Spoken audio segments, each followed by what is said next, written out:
Alright, reconnection successful. Alright, so sorry we dropped out there. This has been half an hour now, just me just blathering on about my past experiences. So yeah, spells. I'm just going to have a whole bunch of spells, and the player can choose what they want from that to enhance their experience and make them craft their character in the way they want. So just go lots, but I've got that written down somewhere, so when we get up to that stage I'll actually have like a little spreadsheet of these are the spells, these are the effects they're going to do, let's set them up. Same with monsters. So monsters, you can have a massive variety depending on biome, things like that. I'm probably going to have a limit on this, but I don't really have a lot of different models. Actually, that's not true. I have a lot of different models, but like how deep do I want them to go? And this sort of ties in with the AI. But with monsters, I'm going to say let's just have a variation of 10 different monsters with melee, ranged, and spell, which is essentially ranged anyway, just a different type of ranged attack. So I'm just going to have 10 just to keep it brief, and then we can go through without taking years to craft every single one. Although I think there's a template system now which will make it a little bit easier. But yeah, again, like I want to have only a small handful of different types. But that's when we come down to here to the AI. So this is when we're talking about depth and diversity. So I've already really sort of touched on this in the previous ones, but depth wise, I'm looking at RTS clone. So I need harvesters, and I need warriors essentially, and that's the two types. So I've got the AI that will go out and collect things, and then I've got the AI that will just battle. That's their two types. So when I'm talking about depth, though, when I was talking about something like the colony sim, there's a lot more depth because each of the characters or the AI that appear in like your colony have a lot more nuance to them. They've got their own little like their little drivers or their wants and needs, and then their own skills and abilities, things like that. So they'll need to, that'll add to the depth that you need for the AI. But for this, really, when I break it down, all I'm getting is I've got AI that will go and collect things, and I've got AI that will go and fight things. That's the two that I've got, and that's all I need. So it's not super deep. Let's have a look.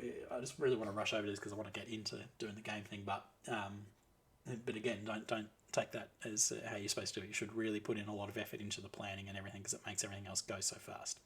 All right, so diversity. That's what I'm talking about. Pretty much what I touched on here. Like I want melee, ranged, and spell.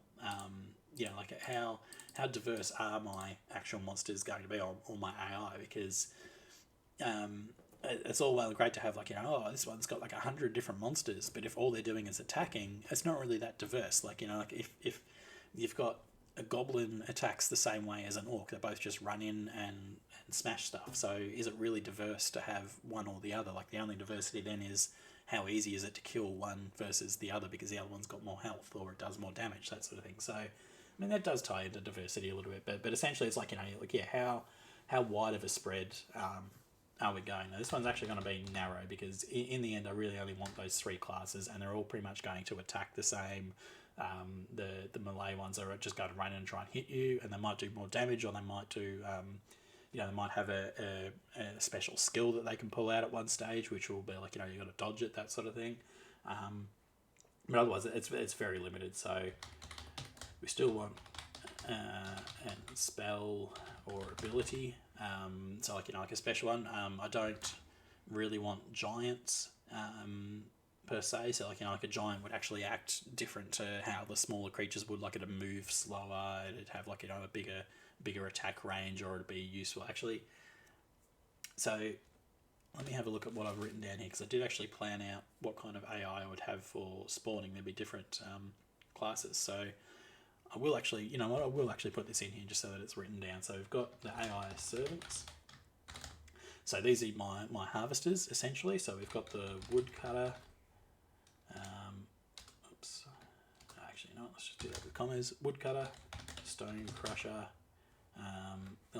This should go in the game elements. Let's go back up here. I forgot to put in, because it's going to be a construction game, I need to think of stuff like resources. I got resources, and if I can bring back up my little note thing if it doesn't want to keep closing on me. Resources. So I've got wood, stone, and these are for construction. So I need wood and stone to construct the buildings that I want to build, and there might be an extra resource in there. Then I've also got iron, which is for crafting. So I might add in there that you can actually craft certain items or certain pieces of your construction that will help you spawn certain creatures, as well as crystal. Oops. Which is a magic resource. Oh my god, I can't even type the full thing. So yeah, the magic resource that I need in there, and that again will lead with. So the iron and the crystal is basically like, what can I make for the characters to make the character stronger as opposed to the other creatures. And then I'm going to have bestial essence, which is for summoning. So this is something that you need to acquire in order to summon the creatures that you want to fight for you. So these are the resources that will be in the game that I need to collect in order to increase my way through, through the build and expand and grow in power, and then so I can get to kill the boss or storm the enemy castle. So that's what I'm going to need. So then when we look at that, we go, okay, like how are we going to get that? Well, our AI servants, so our little AI collectors. If I go back to the thing, we got the woodcutter, we got the stone crusher, then we're going to need a miner to harvest the iron, the shard crawler, he's going to be the guy that goes and collects the crystal, and then the warrior. So the what I'm basically planning here is I go, yep, wood, stone, iron, and crystal are all going to be resource nodes in the ground, but the bestial essence will actually be from other monsters that populate the land, and they can be respawning monsters, things like that. So you can have warriors that will go out, or you can go out yourself and you can go and fight these monsters, and every monster will drop a little bit of bestial essence, and then you can use that to then spawn your own monsters. So you obviously got like a cost, like you need 25 bestial essence to spawn this warrior robot or whatever. So yeah, so that's how that will work. But then we're going to have our pets, so AI pets, which are essentially going to be our army that we use to take everything. So I've actually given them names: Ravager, level 1, and that's the melee warrior. And then under that we'll have bolt thrower, level 1 as well, ranged, and then fire chucker. Mystic. Level 1, spell. So the Mystic will be like, like the healing class that will heal the other pets or heal you, that sort of thing. So that's your magic use. And these are all just the level 1s that you'll get. Then we can go to level 2, which is essentially just an upgrade to that. So it'll be Brute, level 2. And then what? Then was Fire Chucker, level 2. And then a Shaman, level 2. So I'll move that up a little bit so it doesn't look too silly.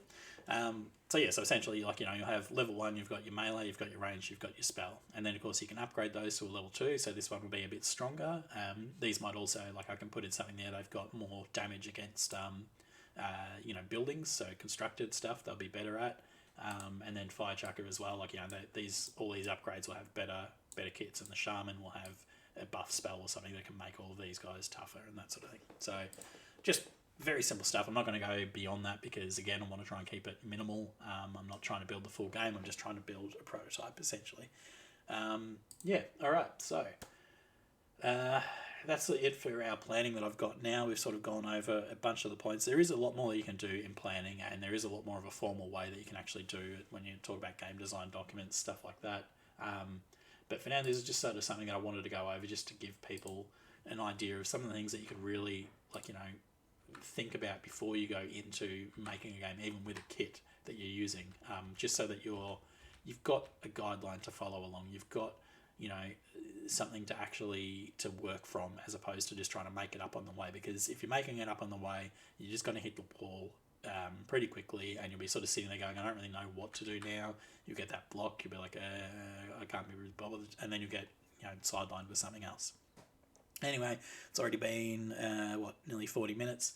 I'm going to take a bit of a break, and then I'll come back and we'll start loading up the project, and we'll get RPG Builder set up, ready to go. Thanks for watching. I'll be back soon.